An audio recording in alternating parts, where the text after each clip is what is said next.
When I think back to your career at Baylor, I think of the moment that you went from just a regular college quarterback to a household name. All right. It had to be that, I forget what year it was. You hosted Oklahoma at home, number 5 Oklahoma, yep. And you went off. Mm-hmm. I think you had like 4 touchdowns. Yep.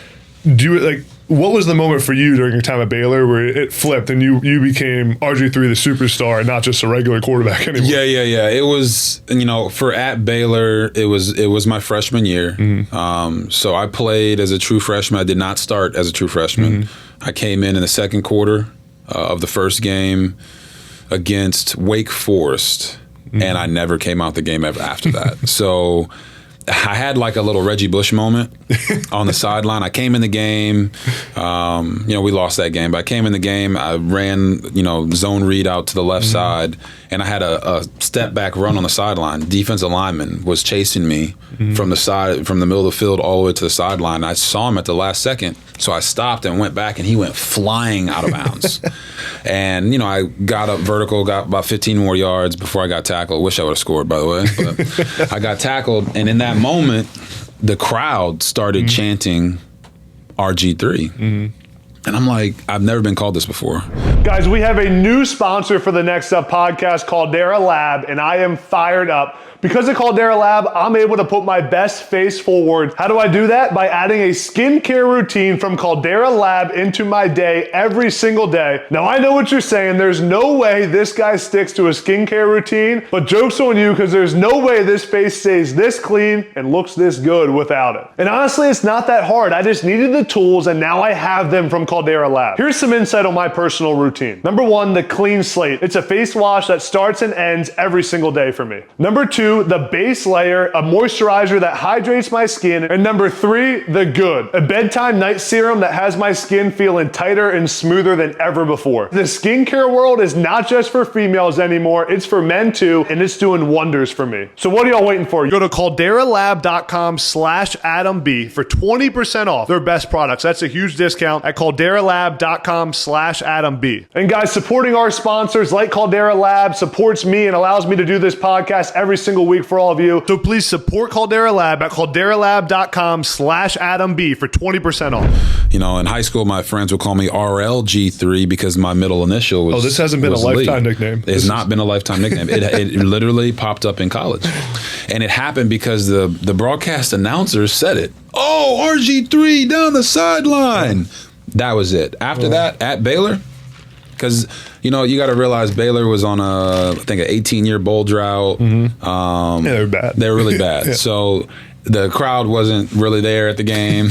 So the crowd that was there, they were captivated by it. I think for me, nationally, it became more prominent. The Heisman year in 2011. Mm-hmm. The first game of the year. We played on, I think, a Friday night, and it was on national TV against TCU. TCU was highly ranked, and we were blowing them out. I mean, we were killing it. They came back, made it a really good game, and then we ended up winning on a last-second field goal.